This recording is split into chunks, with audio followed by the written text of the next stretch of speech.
So it's all to play for still. I think so. Do you want to bet against us?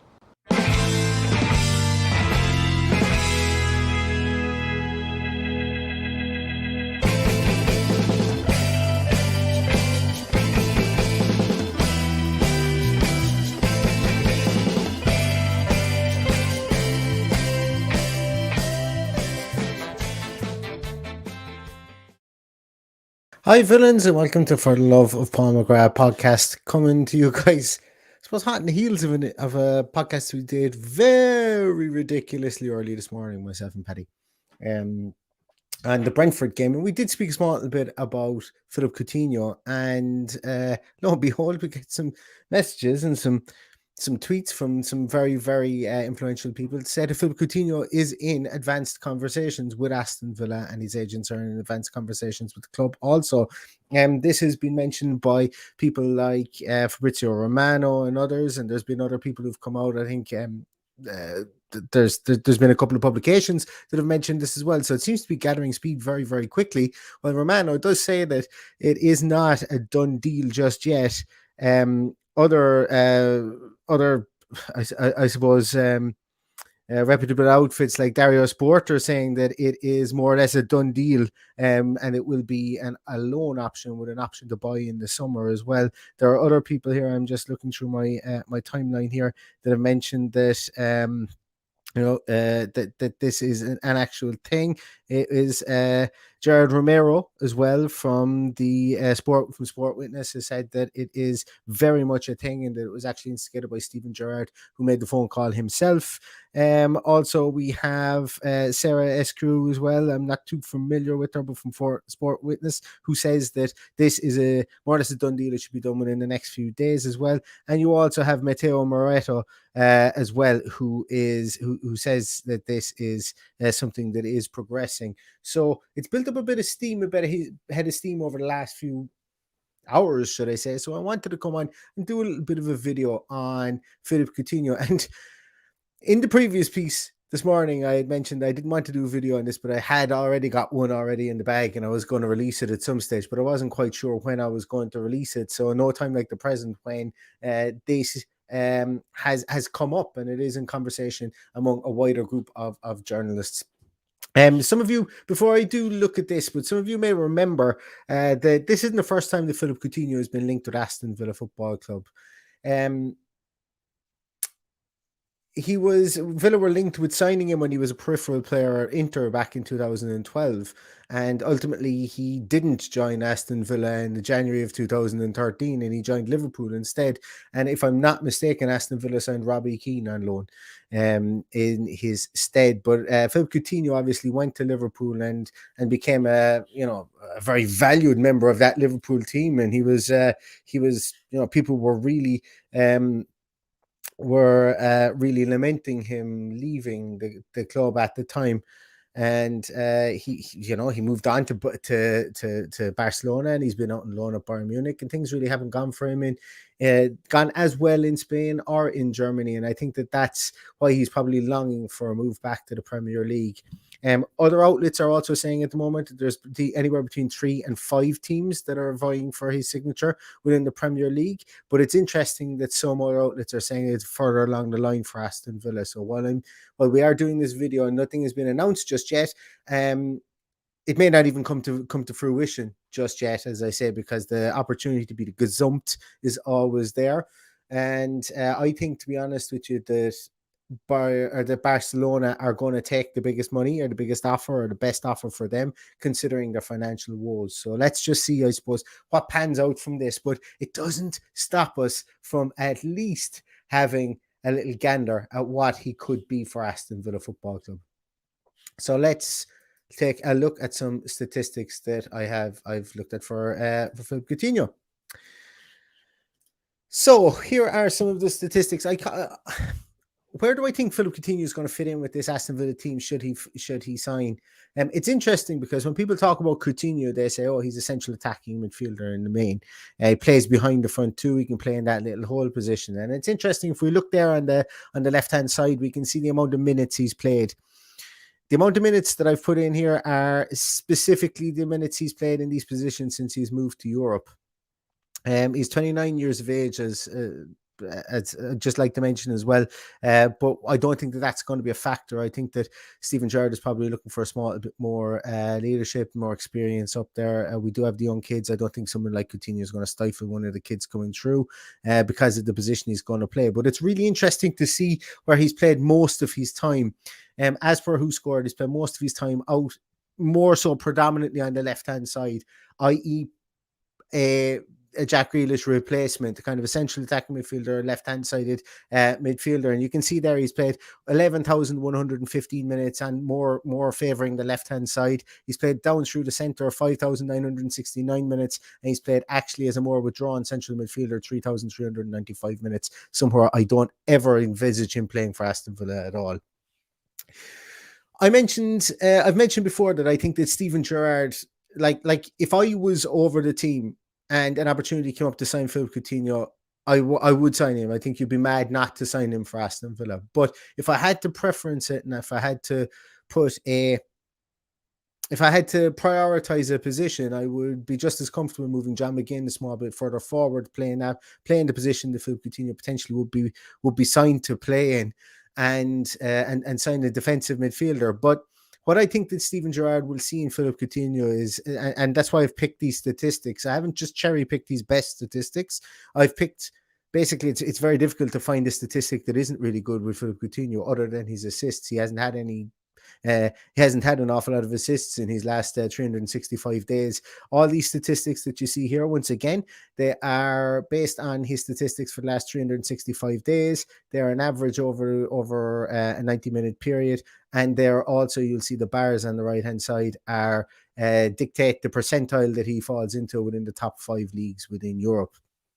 When Philippe Coutinho does sign for Aston Villa, I think what he will do is he will give them more of a not even a threat in the final third, but what he will give them is he'll give them more of a foothold in the final third. And what I mean by that is that when the ball is played into him, he's very good at holding the ball. He knows how to play in this league. And what he's also very good at doing is he's very good at passing under pressure, as we will see here. And he passes a lot of his balls into the attacking third, or into the final third, that should really say. So what he does is, we need to play through the middle a little bit more. And we need to try and be more creative through the middle, as opposed to wanting to get it to the wings to cross the ball in. It's something that it's been a bugbear about Aston Villa for quite a while for me, that playing through the middle becomes non-existent. While Philippe Coutinho does start out on the left-hand side, I think that that's predominantly where he will be brought into play, is to bring our play more into the middle, to be able to receive the ball there and to get a bit more of a direct attack and a quicker attack when we do get it into the final third. It will also allow us, and this may sound hypocritical, but when you look at the semantics of the words I'm using, we'll have a quicker attack when we get the ball into the final third. But also what it will allow us to do is to work the ball into the final third as well, an awful lot better, because he is a bit of he's a very, very good kind of skeleton key up there, whereby he's got a bit of unpredictability, but he's also got that nous whereby you can say what you like about him. Maybe his goal return since he's left the Premier League, or maybe his assist return since he's left the Premier League hasn't been great, but his all-around play has been pretty decent, specifically in attacking terms. I'm not going to say he's going to be the all-encompassing player, because obviously he's not. He does have his frailties. I haven't included them here because I don't think that we're going to see him defend an awful lot. He's about as useful in defense as I would be if I was playing the Premier League. So we're not going to see things from him that maybe we would see from somebody that I've compared him to in Buendia. So I want to show you the difference in between the two types of players, and what is what, and how the two are going to potentially work together behind that central striker. So let's take a look at these statistics for Philippe Coutinho. So with regards to touches in 90 minutes, he's coming in the 99th percentile, so he has one of the most touches of any winger / attacking midfielder within the top 5 leagues in Europe. So that's fantastic. We need somebody who we can give a heavy workload to, like we did with Jack Grealish. We need someone we can give a heavy workload to, and that does it well and is able to complement that workload with output and ability. You'll see there. I mentioned that he's only in the top. He's at the 12th percentile of the touches in the defensive third. He's not going to bust a nut to come back and bust a gut. Sorry, because I know people will have a good laugh at that. But he's not going to do it to get back into the defensive third, as we can see there. He's only falls into the 12th percentile. Although while he does pick it up in the midfield third and the attacking third, he does get tons and tons of touches. So as I said, being a metronome, being an outlet for the ball, being a workhorse in touches of the ball and possession of the ball. If Aston Villa are going to keep possession of the ball, they're going to need somebody like Philippe Coutinho. And if Steven Gerrards is going to want to do what he said when he first came into the club, i.e., keep possession of the ball really well, this is a type of player that he will need.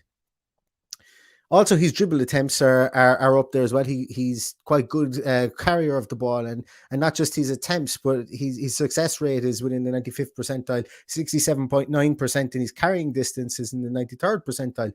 So that's his progressive carrying distance. So that's the carrying distance forward, for want of a better word, is 71.06 meters. He averages per 90 minutes 10.26 progressive carries, which is carrying the ball forward more than 10 meters. He averages that per game, and that comes in within the 97th percentile as well. Also, once again, I'm focusing on these carries into the attacking third. I'm focusing on what he's going to bring us to show how good he is within the top 5 leagues. And I'm also going to talk about a small bit of context again after this as well. But carries into the attacking third, 3.96. Once again, that's per 90 minutes. And that's in the top 99 percentile, one of the best in Europe at it. And also progressive passes. They are passes that will go forward more than 10 yards into the attacking stream. So it doesn't take into account a 40-yard lump forward from defense. He's in the top 94% in the percentile in that, and he averages 9.67 of those per game. So some really good possession statistics and how he likes to utilize the ball and use the ball. And look, there's a lot of green in there, and there's a lot of 9s at the start of the percentiles there. His passing statistics, his pass completion and his pass attempted, I think just on a rough look at that, I would say he probably completes about 88% of his passes. But he, as I said, he's a workhorse for his position. 96 percentile in the amount attempted, 98 percentile in the amount of passes completed. We see that he doesn't like to try an awful lot of through balls. This is something that caught me by surprise. I didn't think that this would be the case with Philippe Coutinho. I thought that he would be a martyr for a slide rule pass, but it doesn't seem to be the case. And I thought it was worth highlighting because it was so mad to me that he doesn't like to play through balls, or he isn't tasked. He hasn't been over the last 365 days tasked with playing through balls. Very much plays an awful lot of low passes, which is to be expected coming from the Bayern and the Barcelona camps. His crossing as well, he doesn't tend to just balloon the ball and cross it. Only 34th percentile, he only attempts 1.61 per 90 minutes in the crossing stakes, which I'm going to love because I'm really, really frustrated with us crossing the ball at the moment. So if we can get that ball into a bit, work it through the center. And this is why I think that this is why I prefaced these statistics with that possession-based piece that Steven Gerrards is going to bring, and also holding the ball in the attacking third, I think is going to be really important.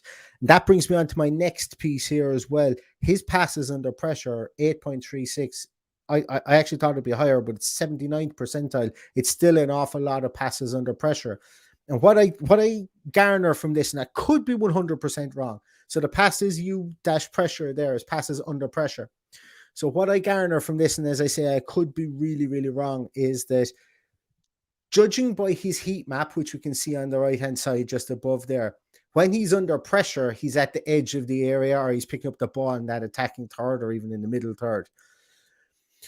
He's under pressure more because people are obviously targeting him, trying to make sure he doesn't dictate the play. But he's getting those passes away because he's obviously passing 8.36 per 90 minutes. So this is something that's really exciting to me because when we are under pressure, when we're playing the likes of, when we played Watford the first game of the season, we were hounded in midfield. When we play, to a lesser degree, when we play Brentford during last weekend, we were hounded in midfield. When we play teams that are hard to break down instead of crossing the ball and maybe looking to a point of luck, we should be signing Philippe Coutinho because there's nothing done now. Having somebody that the team has to worry about can open up other areas of the field. Even if we have those 2 games against Chelsea back again, they didn't really have to worry about our midfield an awful lot. But having somebody like a Philippe Coutinho in there brings back the situation we had when we had a Jack Grealish, where people had to specifically game plan to keep him busy. Potentially Philippe Coutinho will be something like that as well, were he to sign. So this is all just me trying to figure out what his skill set and his good points, how they will fit into a Steven Gerrard game plan. And to be honest with you, it looks like somebody that Steven Gerrard would thrive on. In previous episodes, I spoke about do I think we need him? I thought we needed a player like him. I just never thought someone like Philippe Coutinho would come. I think that this would be a very good signing if it does happen, in conjunction with another brick house of a midfielder that would come in to anchor the base of our midfield too as well. Because somebody like Philippe Coutinho, what we're going to really gain in the attacking sense, we're not going to have in that, let's call it, if you were going to play him, we're not going to have a lot of tracking back or defensive abilities. So I still think we need to upgrade our defense, our defensive midfield capabilities, even if we bring in a Philippe Coutinho who would play more to the left-hand side. So what does that mean for some of the players that we have at the moment? In my last video that I did on Nicolas Tagliafico, I was asked to, and it was a really, really great call, and I'm delighted I was asked, was how do these players that we're being linked with stack up against current Aston Villa players? Immediately, the first person that came to my mind, obviously, Philippe Coutinho would be playing instead of somebody.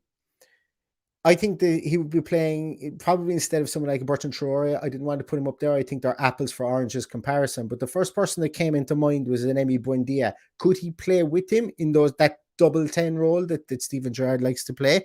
And I wanted to see what the two of them look like in comparison, because I've no doubt that this will be met with, but sure, why would we sign him? Because we have Coutinho and Buendia already.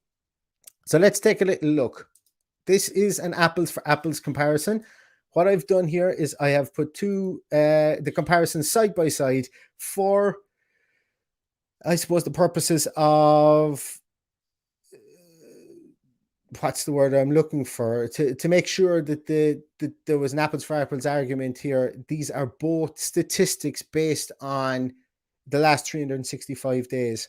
I am 100% conscious as well that some of these are number statistics based on the amount of passes that they've had and a high number value and so on. And while Coutinho and Buendia is lower in some areas, don't let this make you think that Coutinho and Buendia is a bad player. Reason being is that Coutinho and Buendia has only played X amount of games in the Premier League over the last 365 days. So I wanted to keep it as I suppose as familiar as possible between the two.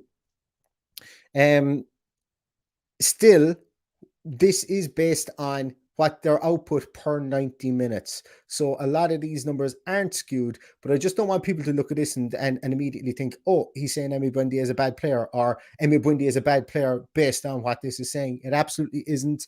They're both played in two completely different systems. Obviously, the possession-based system of Barcelona and of Bayern Munich that Philippe Coutinho has played for in the last 365 days, as opposed to Coutinho and Buendia, where we don't have as much possession. Buendia has been in and out of the team. He's had less games, but it's a good little piece to show where they bring their value and what they actually, what they're both tasked with doing, because they're not being asked to do similar things at the moment, but they may be asked to do some similar things, or may even allow Coutinho and Buendia to do better things under Steven Gerrard, should somebody like Philippe Coutinho sign.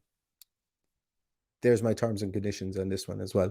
But as we can see there, and it's not, as I said, it's not a denigration of Coutinho and Buendia, but bar the defensive touches and the through balls, bar the touches and the defensive third and the through balls, Philippe Coutinho is a much more composed player. He puts out a higher statistical output than Coutinho and Buendia based on his pass success rate, his dribble success rate, the touches he has in the middle third, the touches he has in the attacking third.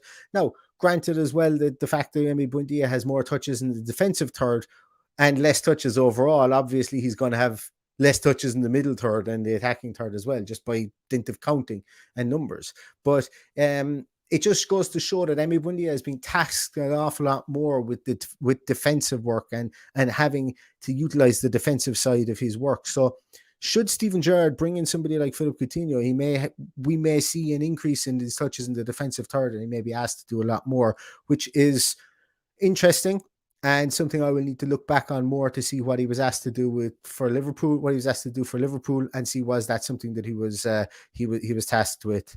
When I look at carrying statistics and the dribble attempts, I was very and even the success rate, I was kind of blown away at how low they were when we talk about Emi Buendia. Granted, the attempts, the Buendia has had less games, and the overall carrying distance and the progressive carries don't take those into account, from the simple fact that they're an overall number. But there's the progressive passing piece was one that was big for me, and it shows the difference between, or not the gulf. That's unfair to say, because Emi Buendia is still quite a very, very good player, but it shows the difference between a player who is able to thread the needle and one who's maybe struggling to do so far.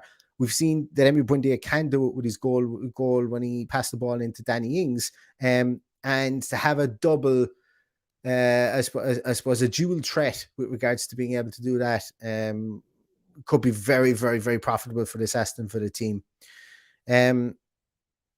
So it's just an interesting one. But the big thing I wanted to draw here is that these two guys, I don't think, are going to be competing for a position. I think, if anything, they're going to play alongside each other. Emi Buendia favours the right-hand side over his career in England. He's favoured playing in the attacking midfielder right position. He's played 101 games there, 8,390 minutes.